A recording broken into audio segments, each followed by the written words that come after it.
Hi friends, இன்றைக்கி நம்ம டேஸ்டியான எண்ணெய் கத்திரிக்காய் குழம்பு எப்படி வைக்கிறதுன்னு தான் பார்க்க போகிறோம். வீடியோக்கு போகிறதுக்கு முன்னாடி என்னோட சேனலை சப்ஸ்கிரைப் பண்ணுங்கள், கூடவே பெல் ஐக்கனை கிளிக் பண்ணிக்கோங்க. வாங்க ஃபஸ்ட்டு நம்ம மசாலா அரைக்க தேவையானதை பார்த்துக்கலாம். 2 பில்லை தேங்காய் எடுத்திருக்கேன், 3 தக்காளி, ஒரு வெங்காயம், அப்புறம் பூண்டு. இது கூடவே புளியை கொஞ்சம் நேரம் அலசி ஊற வச்சுருக்கேன். இதையும் சேர்த்து மசாலா அரைச்சி எடுத்துக்கலாம். இப்போ அடுத்து நம்ம பொடியை பார்த்துக்கலாம். வேர்க்கடலை 2 டேபிள் ஸ்பூனு, எள்ளு 2 டேபிள் ஸ்பூன், 1 ஸ்பூன் சீரகம். இதை நம்ம வறுத்து பொடி பண்ணிக்கலாம். அடுத்து நம்ம கத்திரிக்காவை இந்த மாதிரி வெட்டி வச்சுருக்கேன்.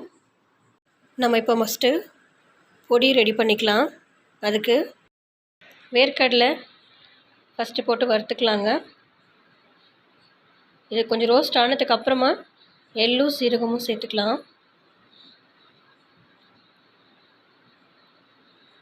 சிம்லே வச்சு ரோஸ்ட் பண்ணுங்கள், இல்லைனா கருகிடும். எள்ளு பார்த்தீங்கன்னா அது கொஞ்சம் லைட்டாக உப்பி வரும். பார்த்தீங்கன்னா இந்த மாதிரி நல்லா வறுத்து எடுத்துக்கோங்க.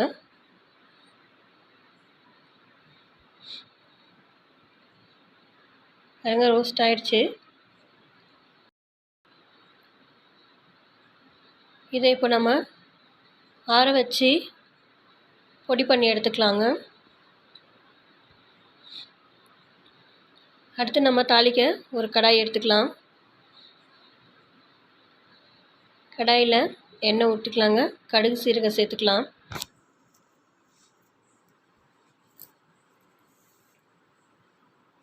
அரை ஸ்பூன் வெந்தயம் சேர்த்துருக்கேன். கடுகு பொரிய ஆரம்பிச்சிருச்சு. நம்ம வெட்டி வச்சுருக்க கத்திரிக்காவை அப்படியே சேர்த்துக்கலாம்.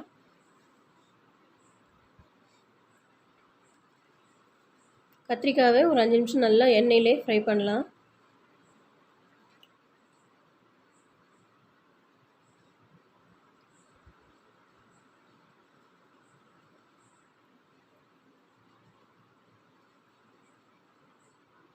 பார்த்திங்கன்னா இந்த அளவுக்கு நல்லா கலர் மாற அளவுக்கு எண்ணெயிலே வதக்கி விட்டுக்கலாம். இப்போ நம்ம அரைச்ச மசாலாவை சேர்த்துக்கலாம்.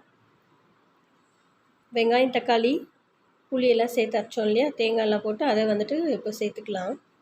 இது கூடவே நம்மளோட குழம்பு மிளகாத்தூள் 2 ஸ்பூன் போட்டுக்கலாம். உப்பு சேர்த்துக்கலாம்.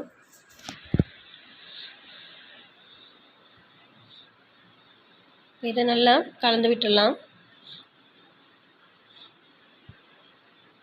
ஒரு 5 நிமிஷம் கலந்து விட்டுக்கலாங்க.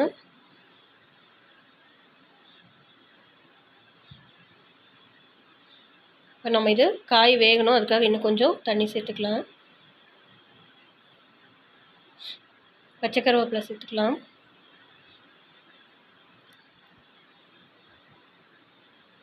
கூடவே ரெட் சில்லி கொஞ்சம், தனியாத்தூள் ஸ்பூன் சேர்த்துக்கலாம். பாருங்க, நல்லா வெந்து வந்திருக்கு.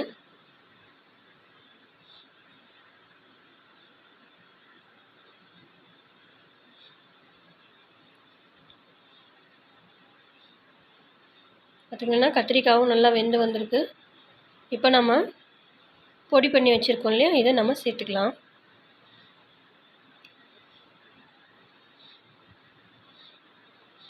இது கலந்து விட்டுக்கலாம். இதை கலந்து ஒரு 5 நிமிஷம் மூடி வச்சா போதுங்க.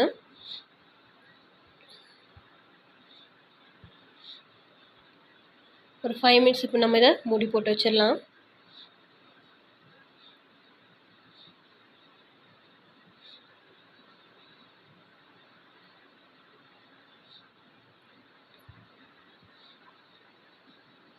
அவ்வளோதான், ரெடி ஆயிடுச்சுங்க.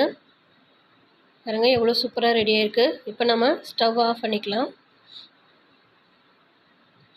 ஸ்டவ் ஆஃப் பண்ணியாச்சு. நம்ம இப்போ இதில் கொத்தமல்லி போட்டுக்கலாம்.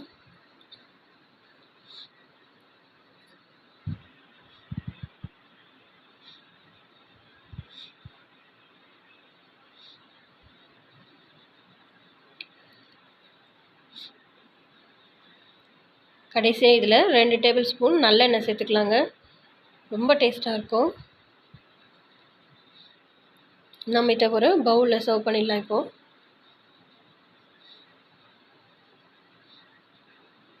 நான் இதில் ஒரு ஸ்பூன் நல்லெண்ணெய் சேர்க்குறேன்.